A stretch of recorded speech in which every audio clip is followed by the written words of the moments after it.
This is Houston, contact with a test 1. Touchdown confirmed.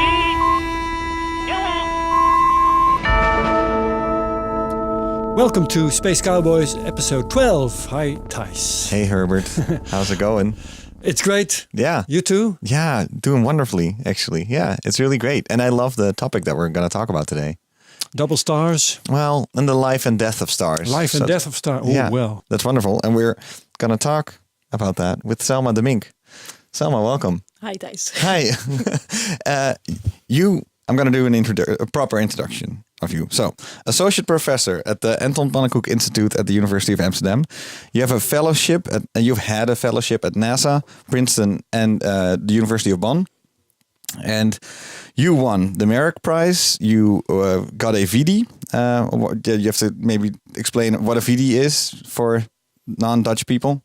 It's an award, a Dutch award to support research groups here, and it allows you to either start building a team of maybe 2 PhD students and a postdoc, so you can really start your research group. Yeah, that's nice. And you are an Aspasia laureate, and you also did both your BAs and your masters and your PhD cum laude, which is like what the hell.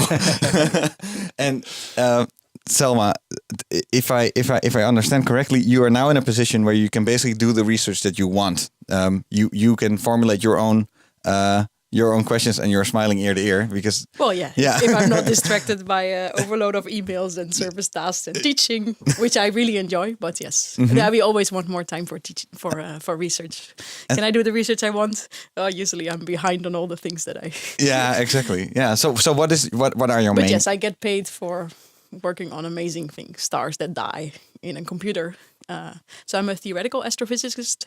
So people often ask me, do you look through a telescope? Well, no, I don't do that. But I send computer programs to, sometimes on a small computer, but sometimes we send it to a supercomputer to compute and try to predict what these stars will do during their lives.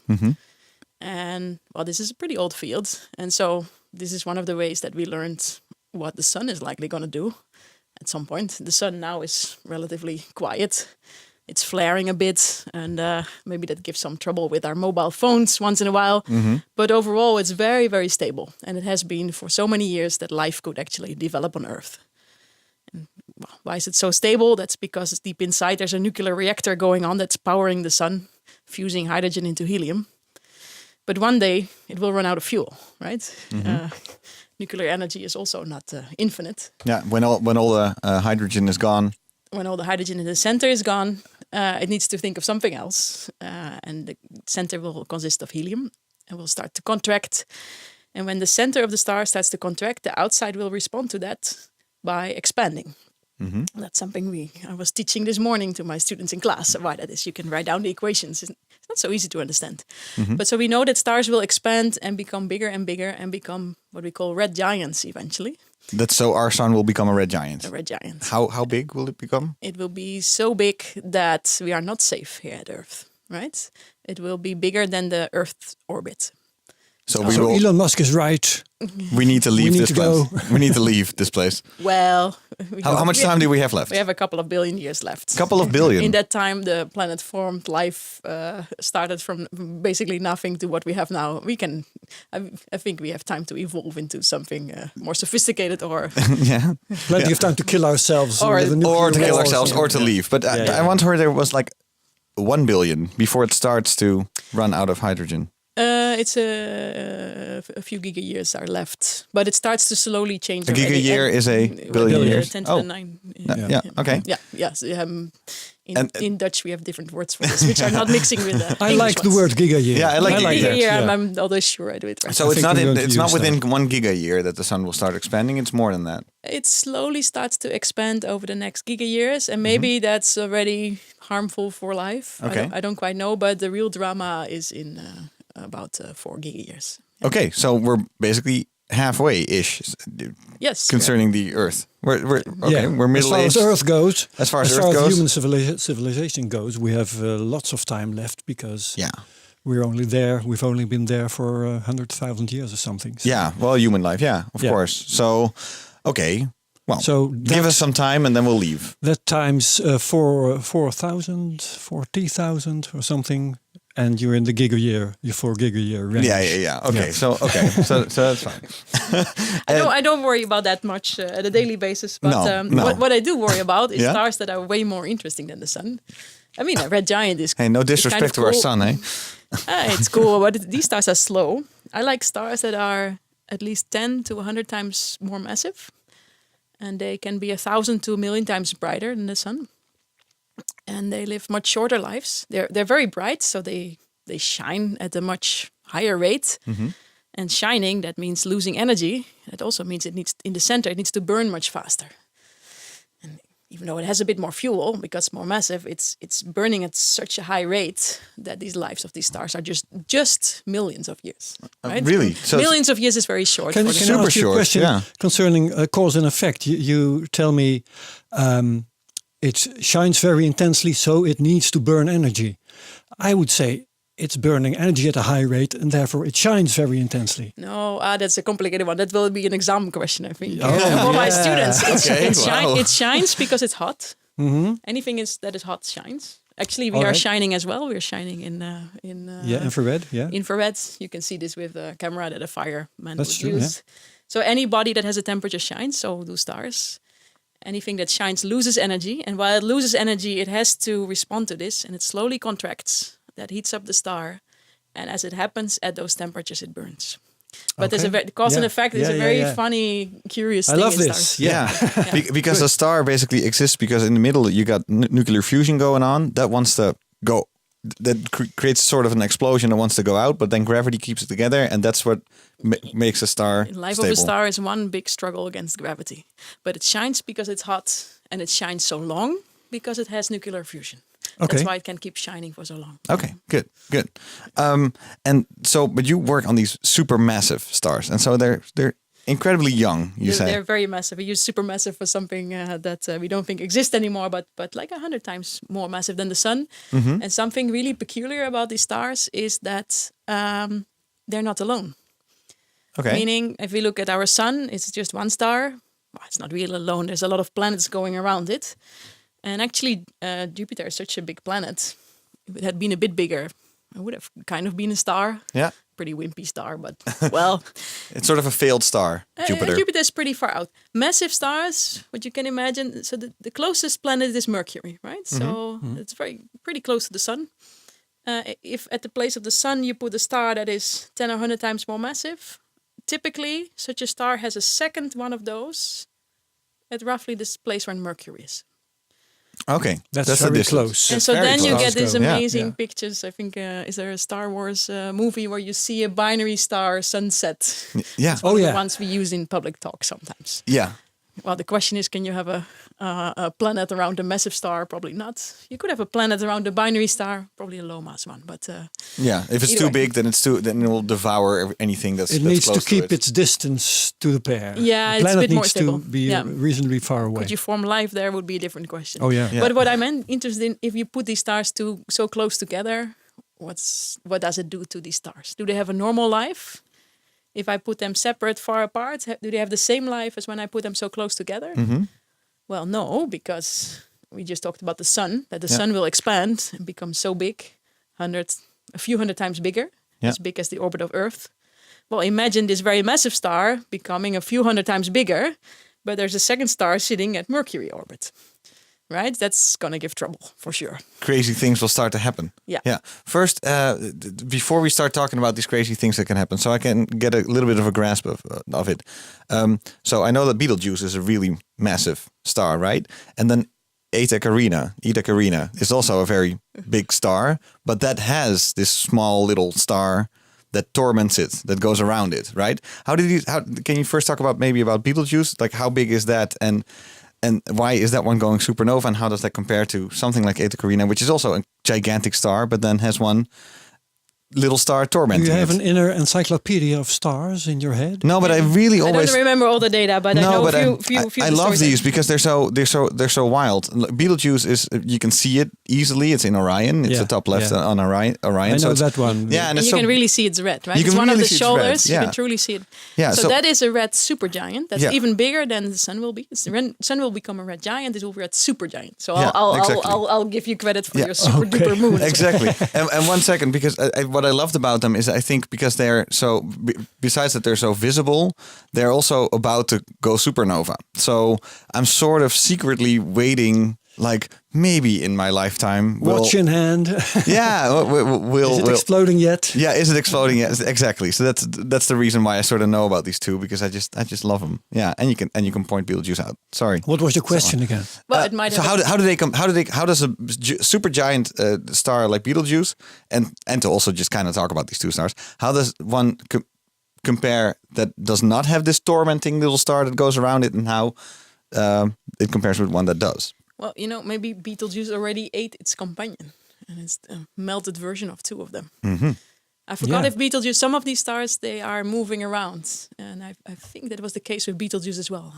Was there a bow shock around Betelgeuse? Maybe don't I'm know. mixing up two stars now, so I don't have to know. be careful. You I didn't wouldn't prepare know. me for Yeah, this question. exactly. So sometimes you can still see the after effect of maybe a star that's being devoured, so it still wobbles or something. It's hard to see. If it really has devoured the other star, then it's tough to know that, because Okay. the star will find a new equilibrium, fighting against gravity. Yeah. Then the interior might be different, but do you see this in the outside? We don't quite know. Yeah. If it once had a companion and it kind of got rid of this companion, the system broke up, then this star can run away. Yeah. And I'm not remembering sharply now, and I really should, but I think there is a bow shock near Betelgeuse. Meaning, But I'm hoping I'm not mixing up with what another star. would that mean if you That see a bow means shock? that, well, when you get a bow shock, that is Something when you move happened. very fast compared to the medium that you're moving in. And so this red supergiant has a wind, and this wind, there's particles coming off and flowing away from the star, but is crashing into the little bit of particles that are in space. Yeah. Space is not fully empty. We call this the interstellar medium. It's very low density, it's almost nothing, but not fully nothing. And so if this wind blows into, it's a bit like a boat going through water, right? You also get a bow, bow shock around. Yeah, exactly. And maybe before we continue, it's good to know something like Betelgeuse will go supernova, and what a supernova then is. What happens in a supernova? But first, it might have already gone supernova. Oh, of course. It's so far away. Maybe the information is still traveling towards us, That's right? Oh, yeah, true. That's yeah. true. Yeah. But okay, so what's a supernova? So these stars, they burn in their centers hydrogen first into helium. That's a heavier element. And what then can you do? The star can contract further and get hotter and hotter. And at some point, you can burn helium into carbon and oxygen. And that's really the carbon and oxygen that's well, you can take a deep breath. We are stardust. That is truly the oxygen that was once made in these stars. The question is, how does it get out of these stars, right? So we know stars make it, but how does it get out? And so it doesn't stop at oxygen. Oxygen can still burn further, but it does stop around iron or so. Iron is a pretty heavy element. If you remember your chemistry class on all the periodic table, there's many more massive elements, but you don't get any energy anymore. Iron is the most stable element, and you cannot smash two iron atoms together. Well, you could, but then you will just break up and it will take It will energy. cost. Yeah, It will yeah, cost energy. right. Yeah. So you basically stop at iron. Fusion stops at iron. Yeah. So but the inside rapidly becomes almost like an iron ball. Yeah. Okay. It's super gigantic. Can't collapse even further. Well, as it turns out, Okay. Iron looks like something strong, but if you put enough of it together, the weight is so heavy that it cannot support its own weight, and it will collapse under its own weight. And this is something, well, the technical term is a degenerate material. And so it's very hard for this ball of iron to have enough pressure to not collapse under its own weight. If it's more massive than a certain mass, which we call the Chandrasekhar mass, which is actually my lecture of this morning at the university. Oh, wow. But, We're just redoing your lecture of this morning. well, without getting technical, it's you can imagine that there's a certain mass that it cannot support itself. Chandrasekhar was an Indian scientist who was 20 years old, traveling by boat from India to the UK, and he worked this out. He has 2 books with him. Eddington's book on the internal constitution of stars, and a second book on relativistic, on electrons. And that's the only 2 books he had, and he put these 2 together. And then it's a very, for university students, it's a relatively simple exercise to work out what is the maximum mass of such a star. Mm. And there's a very nice interview with him, like, did you really understand how important it was? And he says, yeah, he understood, but he had a lot of criticism from the people around him. Because why would something collapse to what? To a point? Yeah. And so this is something, it's very profound, right? So you have material that is sort of things that we know, like iron, and it would collapse to something that we don't know, to densities that we have never thought of. And so now we know that it would collapse to something that we call a neutron star. Oh. And I was waiting for this. Oh yeah. were waiting for this. Yeah. It collapses into a neutron star. Okay. Or, well, it could even collapse into a black hole, or first into a neutron star, then into a black hole. But it will collapse to something so compact that is something that we have never seen on Earth. We can theoretically imagine that smart people can imagine that something like that could exist, but it's not something that you, find when Just you go make out up. hunting. No. Yeah. But then, so when does it collapse into when does it become supernova? When does it become a neutron star? And when does it become a black hole? So We're slowly going through all this because we need to understand before we understand anything. So that the you star do. has done all the burning it can do. Yeah. It has a very massive iron core that collapses under its own weight. It forms a neutron star, and it was collapsing, and then the density gets so high that this neutron star bounces back, and the shock wave that creates the bounce travels through this star outward. And, well, actually there's a few things we don't know how this happens, but apparently this shock wave and maybe even neutrinos can help then to for the shock wave for the outer parts of the star to be expelled from the star, and that creates a lot of light. And that's what we call a supernova. Yeah, and that's an amazing amount of light, because I read that the Crab supernova in what was 14 something 500 years ago was visible during day. Yeah, wasn't it? That was discovered with by day, or that I don't know, but it was incredibly bright. Yeah, you can read a book.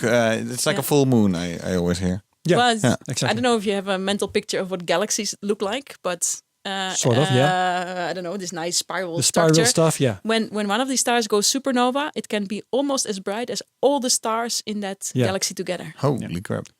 That's a lot. That's bright. That's bright. Exactly. And then also new material is being formed, I always hear. Well, it's such a hot explosion that at that moment you also have a lot of nuclear fusion going on and radioactive material being thrown out. Well, some disappears in this neutron star, but the layers above it, they were expelled into space. And part of this is the oxygen and carbon and iron in your blood and in your tissues and in your body, right? So we already mentioned this, but we are made of stardust. Well, there's a long step from this, but this supernova material will someday cool, form these beautiful clouds. Maybe you have once seen these pictures of Hubble, of these clouds where stars are forming. Yeah. That's one of the pictures I saw as a kid, because how old is Hubble? Hubble? It had its 25th birthday a few years ago. Yeah. I'm roughly of the let's Google generation that where as school kids, these pictures came into the newspapers and inspired me to go into science. Yeah. Oh, wow. Yeah, I have them all over my house, Hubble pictures. It's actually, and I have this fantastic book of Hubble pictures, and I give them away for at birthdays as presents, and it's great because you just mentioned the Crab Nebula, Herbert. It's great because you can see the remnants of an actual supernova, which is beautiful. A lot of Hubble pictures is then a Photoshop job as well. They just take some of the visible light, then some of the infrared light, UV, and then they put it together. It's true, but your photo camera does that as well. The colors are slightly different than you would see by eye. Fair point. And Hubble was launched in 1990, so that's almost 30 years ago. It took some time before it took decent Yeah, data. it needed some glasses and all that. Yeah, exactly. Yeah, and it's slowly becoming older as well, right? Because we can. Hubble taught us much about the life and death of stars, right? But I've been reading more and more messages that it's aging. The James Webb Telescope needs to go up. What will when will Hubble cease working? Will it someday run out of fuel for attitude control or something? What will be the limiting factor? Well, it's an old instrument, so many things, an old car, something will break. You don't quite know what breaks first, right? There's many parts of your engine that can stop working. So in Hubble, the most risky parts of Hubble, it was just a few months ago, one of the gyroscopes wasn't working. Exactly. So a gyroscope is just basically a spinning wheel, and it helps you to orient Hubble. So if you want to point at a certain star, you better have a very good control over the orientation of the satellite. And somebody didn't mute there. I'm shutting my laptop. Okay. And so it has multiple gyroscopes, and for some reason this is a very fragile instrument. Because it has I think moving they parts. had about 6, but there's a few are broken already. Yeah. But they had some spare ones that went online. So that's a sensitive part. There's something else sensitive that's very important for the type of research that I do. So Hubble is one satellite, but there's many cameras and instruments on it. Some make pictures. That's the ones you probably see in the newspapers. Mm-hmm. Others are what we call spectrographs. And that is instruments that's basically, the Pink Floyd t-shirt, right? So the prisma that's if light comes in, it will be spread out into a rainbow. Yeah. Well, that's basically what a spectrograph does. So you take the light of stars and you rip it apart in all the colors it has. And if you look in much detail, it's not just a rainbow, but you will see all kind of dark lines and brighter lines in it. And these lines tell us a lot about the composition of stars, what winds they have, do they rotate, do they have companions, are they alone, or is there something else? Mm-hmm. And that's how we know that these supernovas make all these different elements, because we can just look at it and we suddenly see what just looking at the colors have. would not be enough. It helps a lot that we can take spectra, not just with Hubble. Exactly. And so I'm going back to, I still have 2 questions open. So what's the difference between a regular normal star and one that has a companion? The other one is, when does one go supernova? We just answered that. And so when does it go to a neutron star, and when will it become a black hole? Oh, well, I wish we knew. Most, okay. So that's why I never understood. We don't know. Most popular books will tell you that the most massive stars or most massive cores make black holes, and the less massive cores make neutron stars. Mm-hmm. Honestly, if you go to a conference now, we'll be fighting over what is really happening, and it's probably much more complicated. Really? Most textbooks still say if it's stars over, I don't know what they mentioned, like if it's 20 times the mass of the sun, it will make a black hole, and below a neutron star. That's not what the simulations today show, but it's an active matter of debates and computation. So I don't know what the answer will be. Really? Yeah. So that's why I was always so confused about it. I was like, nobody was ever able to give me a straight answer to this. It's probably 2 of the biggest questions in that particular area. How do supernova explode? Because most computer simulations fail. Yeah. Apparently they do. We see them, but the computer simulations have trouble. We can do a few of the lighter-ish stars, but most of them, they don't explode in the computer. Are we missing physics, or are these simulations so complicated that we need much more computing power to actually resolve everything that we're interested in? And the second question is, what makes a neutron star and what makes a black hole? Yeah. And we don't know this. We don't know. Well, we know it's both massive stars, but what decides one That's of the... good news. There's something left to be found out. Yeah, definitely. So, and it's great because we know they're there. That's what I love about science. So you can see that they're there. So there's clearly an explanation. There's an open question. So there's a lot of, there's somebody Still one day will run to be won. Yeah, exactly. Somebody will run out of their bathtub and yell "Eureka!" and be like, "Oh my God, we finally found it!" So the yell "Eureka!" that's an idealized version of science. Of course, we work very hard towards this. But still, sometimes it still clicks, right? Sometimes it's a bright idea, but it's usually we should not over celebrate it, because Eureka could be the start of an idea, but truly proving that something is true, doing the measurements. That's just hard work. So it's easy to think of scientists as geniuses that somehow magically do this. But something emerges.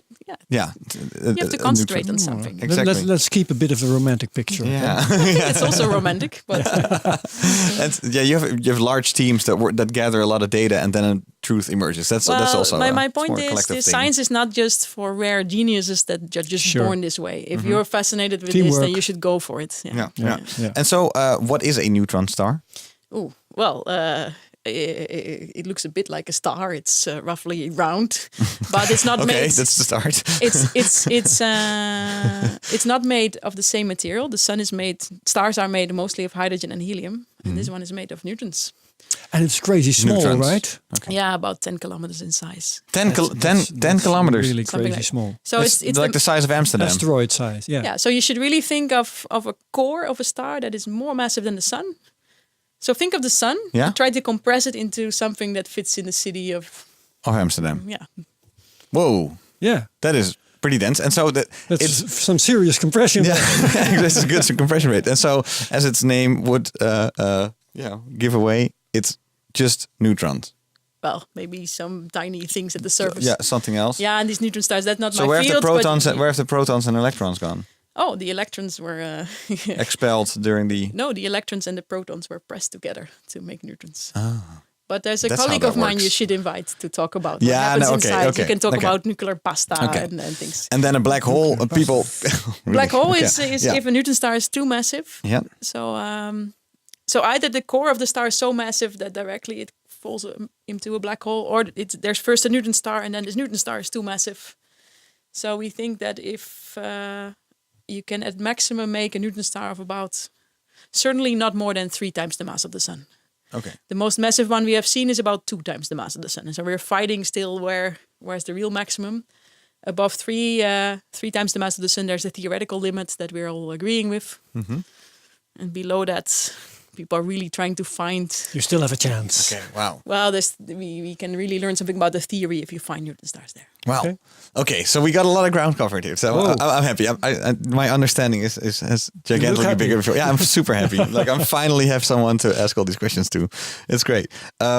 So before you can answer my question about these double star systems, right? Maybe it's just good that if we get an understanding of the different types of stars that there are. There's always the great what's the word for it? The way to remember it. Oh, be a fine girl, kiss me. The classification of stars, that you have different types of stars. You know, that's a very sexist line in a time. Oh, be a fine guy, kiss me. Hey, And that's there. work. Is that also sexist? Hey, be fine. I don't know, something else. gender neutral. Be a fine genderless being. Kiss me. Yeah. I don't know. So that's just naming, right? And this naming came from a time, well, they started with the alphabet and later they understood that the order, logical, physical order was different. Oh, really? Okay. But honestly, it's just names. So Yeah. So there's that's basically more, I don't really care how the butterflies are called and how you classify it. I want to understand why they are the way they are. Right? Yeah. So, But so I basically, think- there's big stars, there's small stars, there's hot stars, there's cold stars, there's old stars, there's young stars, and this classification system gives us some guidance on where they all are, right? yeah. Yeah. That's okay. true. Yeah. Yeah. So now, Eta Carina. It's this double. If you know about this, it's this double star system with this one huge star and then this tiny little star that goes around it. You don't have to give me any specifics because maybe you didn't study this specific. We star talk a system. lot about this one. This is Okay, the okay, wildest so star. please, We okay. should go to the gravitational waves. Yeah. But on Eta Carina, it's one of the biggest monsters that we have nearby. Yeah. So Thijs has good reason to be obsessed about it. It's really a special thing. So fair. It's throwing off enormous amounts of mass. The pictures of this are beautiful. It's actually throwing mass in sort of its north and south pole direction. Well, it doesn't really have poles, but it's sort of and homunculus is the name for it. Yeah, you have to put a picture on the website. If you want. Humongous. It's It's a little guy. homunculus, like a peanut size. Okay. And so it has thrown off many solar masses of mass. There's a big debate why it's doing this. Maybe the most massive stars are just very unstable things. Yes, there is a second star. Honestly, I think that was the third star, if you know where I'm going. So it's very hard to make such a massive star. And some of the ideas is that Eta Carina itself used to be 2 stars that melted together, became this crazy thing that is spinning and throwing off all this material. And that the third star that's still there, it probably played a role for these inner 2 stars to actually come together. But this third star, yes, they call it a binary star, but it's far out. Yeah. It's not what I was talking about before. I was talking about massive stars and the second star being as close as the orbit of Mercury. But that's very close. That would be, it would take a few days for these stars to go around each other. The companion of Eta Carina takes 5 years. Oh, okay. I don't even call that a companion. I mean, it happens to be there, but it doesn't. So that's about size Jupiter orbit.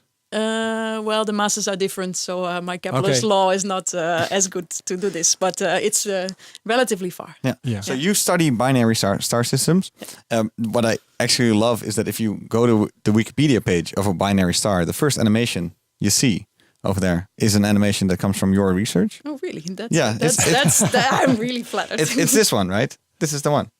Wow. Yeah, exactly. Well, yes, that's. You didn't know. That's fine. Yeah. I didn't know that was. The Yeah, case. exactly. So, just I don't know what to ask. Tell me about binary stars. Binary stars. They're Yeah. everywhere. I don't know. Maybe the coolest. Well, the closest to bring it close to Earth. We were talking about the moon. What can you see? It's hard to see these binary stars.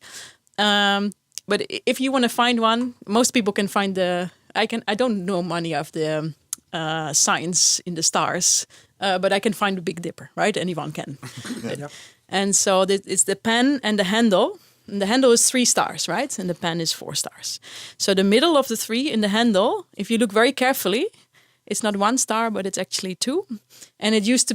The story goes that for a while it was. You a can see test. this with the naked This you eye. can see with the naked Okay, eye. yeah. And for a while, I don't know if this story is true, but it would be a test of how good your eyesight is. I can imagine. Yeah. Well, you I need heard to- that. Mine not so well. I always fail. Yeah. And so that's a very wide system, so wide that we can actually see it, but they're physically bound. So they're Meaning- actually close together. Yeah, so it's not just an illusion. relatively close, not as close as I want them to be to do all kind of fun things, but they are what they call gravitationally bound. Yeah. So they stay together because they are close enough to feel each other's gravity more than of all other stars in the galaxy.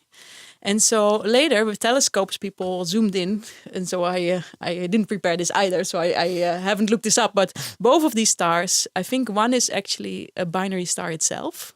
You can't see this by eye, but you can see this with a telescope. For example, if you take this Pink Floyd Prisma thing and Yeah, they can start to look clearly at see it. Yeah. you can. If these stars go around each other, you can see the Doppler effect of this, right? The same as a fire truck passes by. If it's coming, the pitch is higher. If it goes, the pitch is lower. And that same happens with light. And this Doppler effect in light, we can see that in color. So you would see the lines of the star shifting to the red and the blue and the red and the blue. So one of these is a double star and the other is actually 2 double stars. So I thought it was 6 stars in total. Wow. I might be one off, but Yeah, I was pretty surprised that a few years ago when I got into stargazing, that every other star turned out to be a binary star system. It's like we always thought it was 1, but actually it turned out there's 2. So this is very common, and we're not really used to this because we have this this egocentric idea that where we live is normal and our sun is single. But most stars have a companion, and these massive Most stars. stars. Yeah. Wow. Okay. Okay. Depending on how wide you would count for as a companion, massive stars have companions that are very, very close, so close that their lives will be influenced. Meaning the companion is so close that these stars don't have the space to become red giants. They will start to, I don't know, eat their companion or have mass flows from Presence one of to the other star. companion influences the evolution of the star The itself. life and how it will die. Yeah. So for massive stars, that is happening for the majority. For stars like the sun, binary stars are also very common, but they're usually a bit farther out. So far enough to maybe harm their planets or something, but not necessarily to.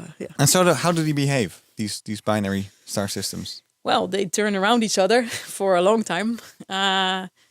So a very typical system would be maybe a few days. So every few days they would turn around each other. Days. Super fast. That's pretty fast. Yeah. And then it will still take millions of years for these stars to start doing anything because they have nuclear fusion, right? We just talked about why is the star shining and why is it shining so long? Well, massive stars can shine for about a few million years before they also run out of fuel in the center. And so the center starts to contract. The envelope starts to expand, just like for the sun. And so what happens is there is this point. If you expand beyond that point, that's bad. So this is kind of the point. Imagine that we're a little astronaut going to the moon. At the moment, we're being attracted by the gravity of the Earth. But there's this point when the gravity of the moon is stronger, right? And so there's this point between Earth and moon where gravity switches. Pulls on you equally, or when you cross Lagrange points. Yeah. So this point is called the Lagrange point. It's a little bit more complicated Where because you have to include the rotation of the system, but but conceptually that's the easiest way to think about it. Yeah. So this also happens between two stars in a binary system. So if a gas particle of one star is getting so far that it's beyond this Lagrange point, of the point where the attraction from both stars is equal, if it passes beyond that, it starts to flow towards the second star. Yeah. So it's a fall towards it. Yeah. And so then the- it starts to so eat the- it. The other star starts to eat the other one. So the technical term is what we call Roche-Loeb overflow. Someone called Roche was the one who to compute this. The more funny term that we sometimes use in press releases is that such a system would be like a vampire. And so this second star vampire star. is basically sucking the gas out of the other star. And the analogy is not so bad. So the second star gets all fresh gas from the outer layers of the first star. Life energy. And that is fresh fuel. Mass is fuel for the stars, right? E is mc squared. That is energy is mass. We're burning mass into energy. That's what nuclear fusion is. So getting extra mass is extra energy. Extra energy means you're getting younger for a star. Or you can live longer, basically. You can prolong your life. Vampire stars. It is a really accurate you have term. to say that with that voice. Vampire stars. And I'm starting to wonder which star is eating which. And if I understand you correctly, the one that starts to expand first is the one being eaten. Yeah. Okay. That's sad. Yeah. The one that evolves fastest. The aggressive star that starts to expand and gets close to the territory of the other is the one that is actually... Okay, the aggressive one the aggressive one gets eaten. Is dead meat. That's great. That's very just. Yeah, poetic cosmic justice. Yeah. Yes. There's another nice headline coming up. Yeah, exactly.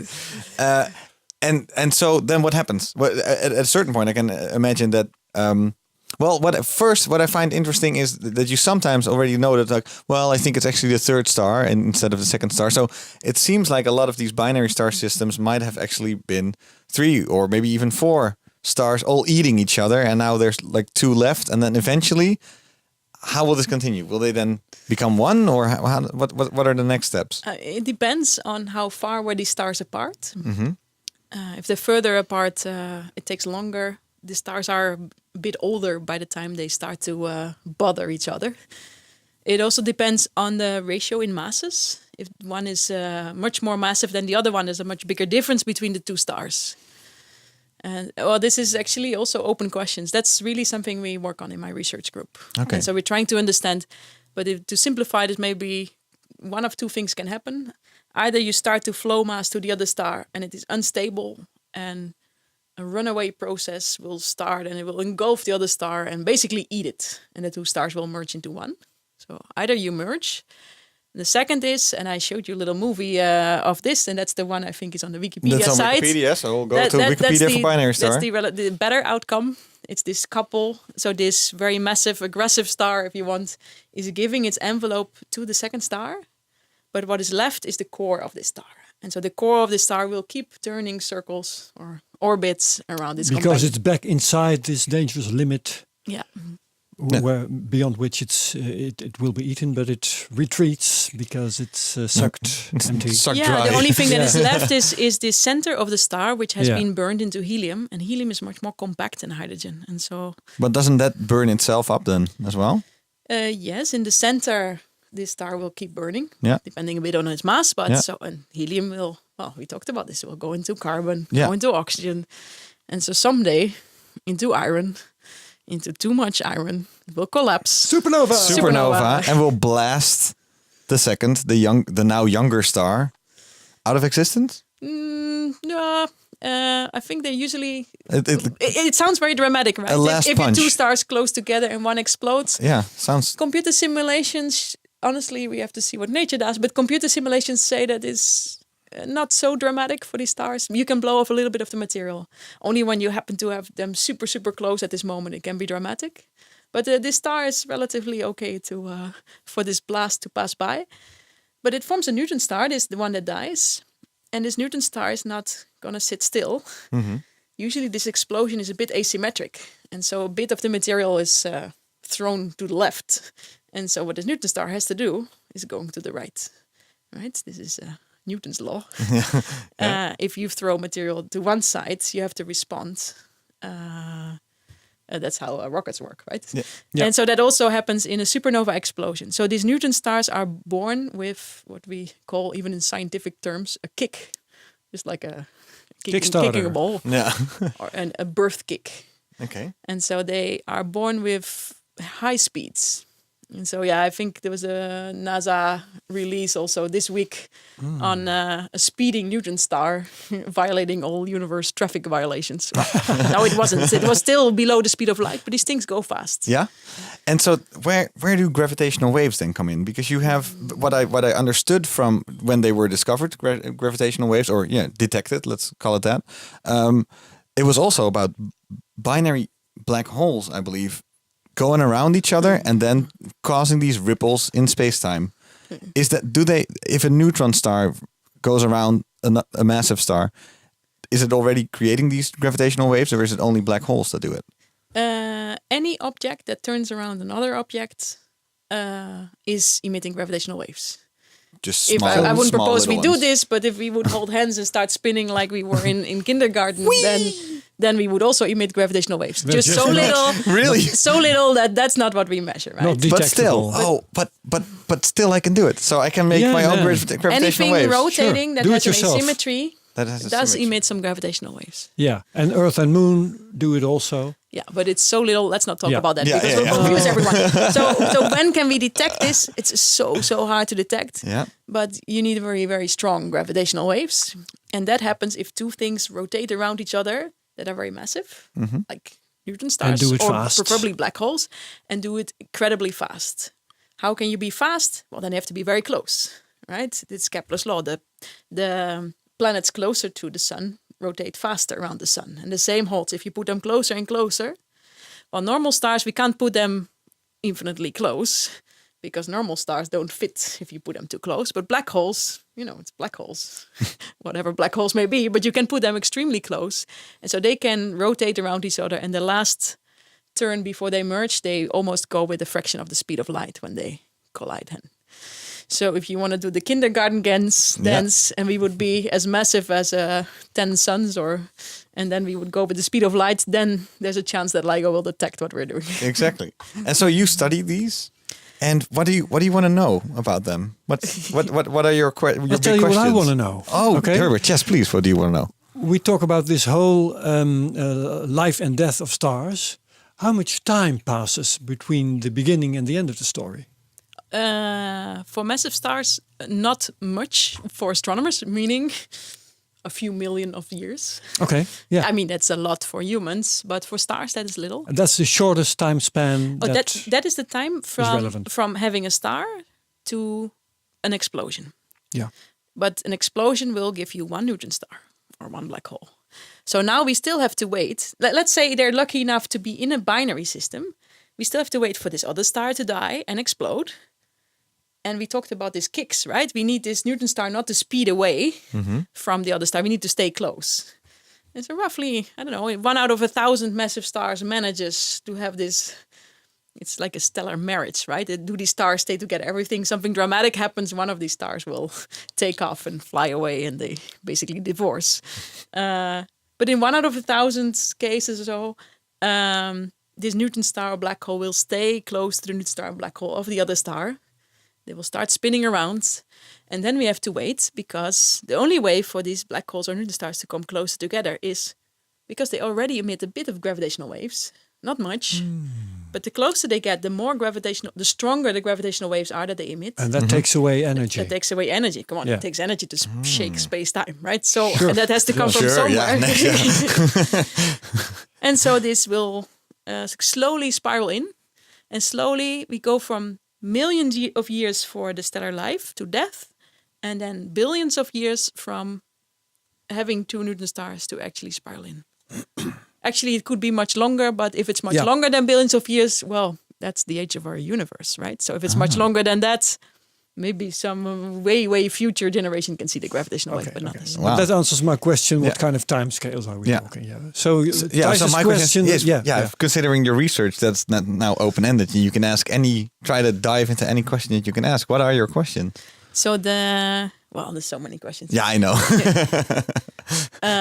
See you think. Well, what I'm most excited about, I think, the first gravitational wave event came from 2 black holes that were about 30 times the mass of the sun. And that was very heavy. Most black holes, stellar mass black holes, we knew were about 10-ish solar masses. So how do we suddenly get a black hole that's 3 times more massive? And so, the first big surprise that we had this event in the first place, most people were very skeptical. We're never going to find anything. And then it happens, and you see 2 black holes colliding onto each other. We have never seen such black holes before in other types of systems. And we had seen very few. And so these gravitational waves, they really probe these remnants of stars in such a different way than we have done before. Yes, maybe we shouldn't be surprised that we start to find different things than we knew about, right? If you're going to explore a new country, you shouldn't be surprised that there's different birds and different... So this exploratory part of science. And so we suddenly have this new window on very different remnants of massive stars. And I want to know, where did they come from? Did they come from these binary stars that I'm studying? How did they get these black holes so close? If these stars want to be red supergiants, how can they avoid eating their companion star before actually... How can they make sure they don't eat each other too early? I want them to merge, but first I want to have them become 2 black holes, right? And so there's many people in the field studying this and having different ideas on how to solve this problem. Yeah, I know you researched this by doing simulations.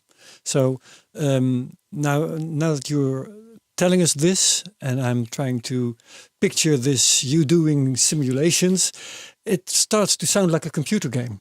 Is that sort of the idea? Is it your experience as well? Yeah. Well, a computer game seems like it's a lot of luck, and you try it until you're right. You can be a bit smarter, right? So it's a computer game in the sense where you really start from the laws of physics, the things that you hope really are true, and then you hope your computer simulations follow these laws of physics well. And it's not just simulations. What I contribute to the field are mostly the theoretical simulations, but we always work together with people that do the observations. Right? We briefly before talked about the Hubble Space Telescope. Mm-hmm. That's very close to my heart, both because as a kid I was inspired by it, but also as a postdoc I was a fellow at the institute where all the data comes in from Hubble. And so how do we learn? It's by comparing our computer simulations with the data that comes from, for example, the Hubble Space Telescope or other telescopes. And also now with the data that comes from gravitational waves, right? Yeah. So you try to think of the answer and then eventually you try to match it to reality, so to speak, to see where you Einstein, who is reported to have said, what if the observations don't fit your theory? Is reported to have said, well, that will be too bad for the observations. Well, so stars are very complicated things, and we know that there's no complete theory. I mean, it's a bit like, imagine being someone simulating the weather, right? Yeah. There's no complete theory of the weather. It's so complicated. There's so many variables. And so it's just a complex system with, well, in the technical terms, there's a lot of microphysics. You know that even your best computer cannot cover all. Yeah. And with all respect to Einstein, he was thinking about very simple things in a way. Some of the jokes is, what is the simplest thing in physics? It's a black hole. It becomes very messy. Neutron stars and stars are, I would say, a lot more complicated than black holes. It's just they're a bit closer to our imagination because we know about the sun. We see the sun every day unless you live in Holland where it's very cloudy. And so whether we have intuition for something as a mundane objects doesn't make them less complicated. No, the comparison to the weather gives me an idea, because I know meteorologists use a bunch of models and they compare them and sort of let them vote and do statistics on the models themselves, and then tell us, okay, there's this probability that it will be rainy a week from now because half the models say so. Is that an approach that you follow too? Yeah, sort of. Maybe. There's some differences, but they don't really have matter a lot for of here. models and compare them. There's 2 people in my group who are really focusing on the statistics of modeling. How can you make probabilistic predictions rather than deterministic. The laws of physics should dictate it, but if there's uncertainties in what you're simulating, maybe you cannot say the answer is A, but it's sort of A plus or minus a little bit, and this is the distribution. Yeah. So that's a bit like weather modeling. Yeah. I never realized it was so much about probability and not so much about, like you said, that deterministic observation sort of. It's another thing. I mean, learned. even observations. Well, you don't know how it is. If we measure the mass of a looks like it star, is. we say it's 10 times the mass of the sun, but there's always an error bar, right? So it's likely to be 10 times the mass of the sun, but there's a chance that it is a little bit less massive or a little bit more massive. So even observations are basically a probability distribution. So if the weather forecast says so and so, Chance of rain. we just wait and see what happens, and then we have something to check against the weather forecast. So how does this work in your case? You can just wait for a couple of billion years. So what do you do? So there's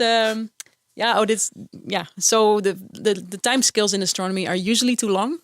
Although supernovas you can actually watch from day by day. You can if you're lucky enough to you can follow there. the explosion for. Most Few supernova, 30 days. Yeah. Some of the weird ones will stay bright for a few months. Oh. We got a very weird one that after a year was still bright. But that's the explosion itself, right? The stars are much harder. And so maybe the analogy there is a bit... I stole this from someone and I don't know from who. But the analogy is a bit... let's say you walk into a square in a major city... and you're an alien species and you want to understand the evolution of humans. But you're a strange alien species and you live on a different time scale. Say you're there for a microsecond and you take observations and you leave. This is fun. So you basically have a picture of humans and you see small humans and you see larger, taller humans, and Straight you see ones, humans with gray hair. And so maybe you start to think of the laws of physics and you start to think maybe these small humans will eventually evolve into taller humans and then turn gray later. And so so you need a theory here and then make predictions for, if that's true, how many small humans, how many tall humans, how many gray humans would you predict. And this is basically how we have figured out what stellar evolution is like. So that's a very nice one. Yeah, I like that. So the original one is an analogy with the forest, where we actually have this feeling, right? If you walk into a forest, we don't see the trees grow, but somehow you know that little sprout it's probably going to be bigger next year. Yeah. Okay, are you more or less satisfied, Thijs? I can talk about this for hours. Yeah, I suppose.